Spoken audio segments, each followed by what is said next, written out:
এমন এক পদের ভর্তা থাকলে কি আর মাছ মাংস লাগে নাকি? আর যদি সাথে থাকে গরম গরম পেঁয়াজু, তাহলে তো কোনো কথাই নাই। এই তো পেঁয়াজু বানানোর জন্য কিন্তু আমি সবকিছু কুটে বেটে নিয়েছি। আর এইখানে পেঁয়াজুটা না আজকে কি পাতা যেন বলে, ওই পাতাটা হচ্ছে মাহিদাব্বু গতকালকে রাতে নিয়ে আসছিল। ওই পাতাটার ভিডিও করার কথা একদমই খেয়াল নেই, সবগুলোই হচ্ছে আমি বেটে ফেলেছি। যাই হোক, অফ ক্যামেরায় বেটে নিয়েছিলাম তো তাই দেখাতে পারিনি। আর এদিকে তো মাছগুলো হচ্ছে আমি মেরিনেট করে নিয়েছি, যেহেতু এই মাছেরই ভর্তা বানাবো, মানে টাকি মাছের ভর্তা বানাবো। আর এই টাকি মাছের ভর্তা কার কার পছন্দ অবশ্যই কমেন্ট করে জানাবেন। আমার তো অনেক বেশি পছন্দ এই টাকি মাছের ভর্তা। যাই হোক, এই টাকি মাছের ভর্তা না সিদ্ধ করেও মানে বানানো যায়, আবার কেউ আবার পাটায় হচ্ছে বেটেও বানায়। আমি হচ্ছে আস্তে আস্তে করে হচ্ছে ভর্তা করে নিয়েছি। আমার কাছে আস্তে আস্তেটাই ভর্তা বেশি ভালো লাগে, কারণ মাছটা বেশি করে ভেজে নিলে ওইটাই বেশি মজা লাগে খেতে।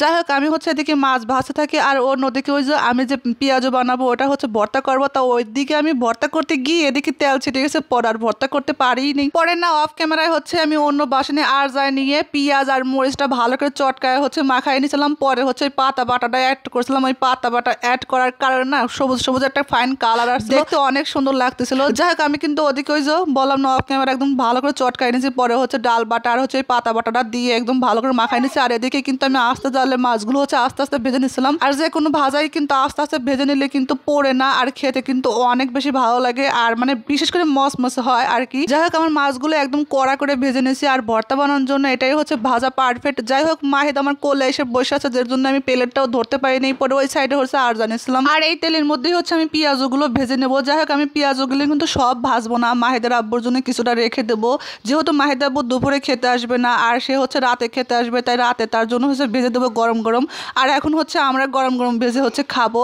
আর এখনো যদি সবগুলোই ভেজে নেই তাহলে না একদম মানে নরম হয়ে যাবে, খেতে একদমই মজা লাগবে না, ভালো লাগবে না।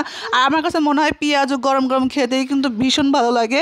এতে এই করেই হচ্ছে ভেজে নেবো। আর অন্যদিকে যে মাছগুলো রেখে দিছি না, এগুলো হচ্ছে ঠান্ডা হয়ে গেছে, তখন গরম ছিল দেখে আমি কাঁটাগুলো ফেলতে পারিনি। এখন হচ্ছে মধ্যে যে কাঁটাটা থাকে না ওটা হচ্ছে শুধু ফেলে দেবো, আর কোনো কিছুই হচ্ছে ফেলবো না, অমনি হচ্ছে ভর্তা করে নেবো। ওদিকে কাঁটা বাঁচতে গিয়ে এদিকে যে পেঁয়াজ আমি চুলার পায়ে দিয়ে গেছি, তো আমার একটু মনে ছিল না। যাই হোক, আমি তো ভাবছিলাম যে পুড়েই গেছে, তাই সে দেখি যে পড়ে নাই, কেবল হচ্ছে আস্তে আস্তে, যেহেতু আমি চুলার আঁচটা একদমই কম দিছি। আর আমি যে কোনো ভাজা পোড়াতে চুলার আঁচটা একদম কম দিয়ে হচ্ছে ভাজে নেই, যাতে পড়ে না। আর যাই হোক, কি আর বলবো, মাঝে মধ্যে পুড়েও যায়। আর ভাবছিলাম এই তেলেই হয়ে যাবে না, তার হইলো না। পরে আবার একটু তেল দিলাম, আসলে ভাজা পোড়াতে তেল কিন্তু অনেক বেশি লাগে।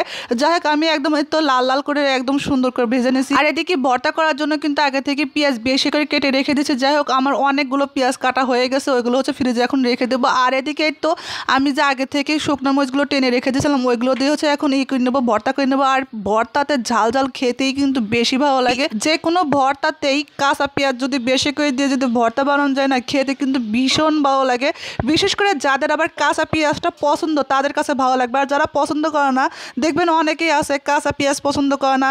যাই হোক, অনেকে অনেক কিছুই পছন্দ করে না, কিন্তু আমার কাঁচা পেঁয়াজটা অনেক বেশি ভালো লাগে, বিশেষ করে ভর্তা। যাই হোক, ভাবছিলাম ভর্তা করার পরে এর মধ্যে ভাত নিয়ে খাবো, পরে আর খাইছিলাম না। যাই হোক, ভর্তা করছিলাম একটার দিক, তখন হচ্ছে গোসলও করি নেই, ভাবলাম গোসল দিক করে পরে হচ্ছে খাওয়া দাওয়া করে নেবো। তাই আর হচ্ছে ওই সময় খাওয়া হয় নাই, প্লেটটা অমনি রেখে দিয়েছিলাম। আমার তো ভর্তা করার পর ওই প্লেটে ভাত খেতে অনেক বেশি ভালো লাগে। যাই হোক, অফ ক্যামেরায় যেহেতু খেয়ে নিয়েছিলাম দুপুরকার খাওয়া, আর একাই যেহেতু খেয়েছিলাম তাই আর ভিডিও করিনি। এই তো একা একা বসে পরে বিকাল টাইমে না আনারস মাখা খাচ্ছিলাম। আর এই আনারসটা না একদম ছোট ছিল, খেতে এত মিষ্টি ছিল, তারপর কেন যে আমার গাল ছুলে গেল আমি নিজেও জানি না। আজকের ভিডিওটা সব মিলে আপনাদের কাছে কেমন লাগলো অবশ্যই কমেন্ট করে জানাবেন। যদি বেশি ভালো লেগে থাকে অবশ্যই লাইক শেয়ার ফলো দিয়ে পাশে থাকতে পারেন। আজকের ভিডিওটা এ পর্যন্তই, সবাই ভালো থাকবেন, আসসালামু আলাইকুম।